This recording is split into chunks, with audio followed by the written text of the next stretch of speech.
নমস্কার, আমি শ্রাবণী। রোজকার মতো আজও আমি এসে গেছি তোমাদের একটা গল্প শোনাতে।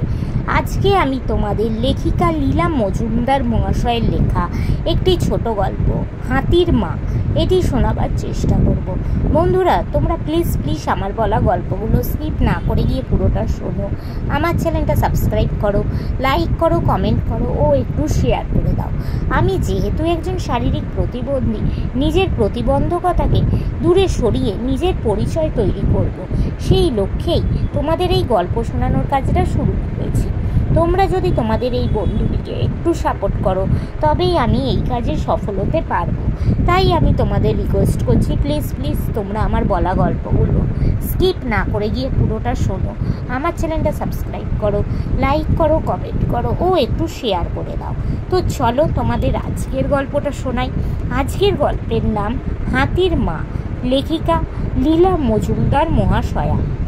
বেশিরভাগ বুনো জানোয়ার সারা রাত যেখানেই ঘুরে বেড়াক না কেন, ভোর হবার কিছু আগে কোনো নদী বা পুকুরের ধারে এসে পেট ভরে জল খেয়ে নেয়, যাতে দিনের আলোয় আবার জল খেতে আসতে না হয়। কারণ দিনের আলো দেখা দেয়া মাত্রই নিতান্ত অসহায় অবস্থায় শত্রুর চোখে পড়া। তাই ভোর আর সন্ধ্যা হলো ওদের জল খাবার উপযুক্ত সময়। এই সময়গুলো কিন্তু ছবি তোলার পক্ষে খুব ভালো নয়। সুখের বিষয়, সব জানোয়ার সেই নোনা পাথরে দু এক চাটন দিয়ে যায়। তাদেরও শরীর রাখার জন্য নুনের দরকার হয়। একবার আমাদের এক ক্যামেরাম্যান বন্ধু কারুর কাছে একটি ছোট জলাশয়ের কথা শুনেছিল। তার পাশে নোনা পাথরও ছিল। সেখানে দিনের বেলাতে অনেক জানোয়ার জল খেতে আসে।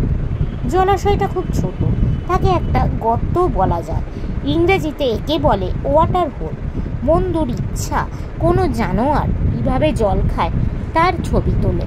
তাই বিকাল থাকতেই সে গিয়ে একটা গাছে উঠে বসল।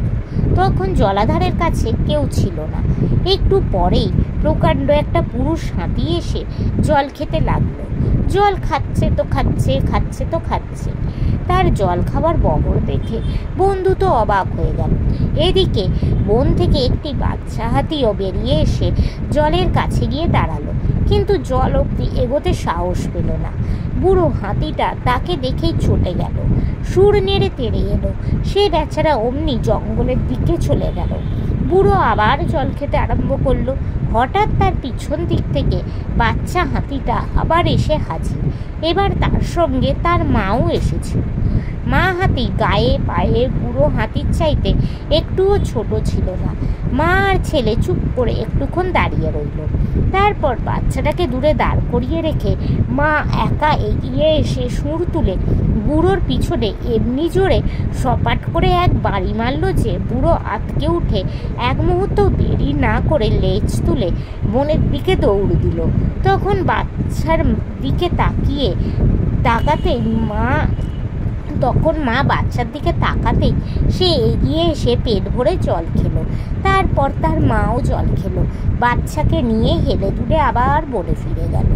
বন্ধুটাও আমার গাছ থেকে নেমে তার আস্তানার দিকে চলল। তার মনে হলো মানুষে আর জানোয়ারে আসলে খুব বেশি তফাৎ নেই। তো বন্ধুরা, আজকের এই গল্পটা এখানেই শেষ হলো। তোমাদের যদি ভালো লাগে প্লিজ লাইক করো, আমার চ্যানেলটা সাবস্ক্রাইব করো ও শেয়ার করো। আজকের মতো আমি চললাম। আবার আমি কাল চেষ্টা করব তোমাদের এরকমই কোনো ছোট গল্প শোনাবার। আজকের মতো টাটা।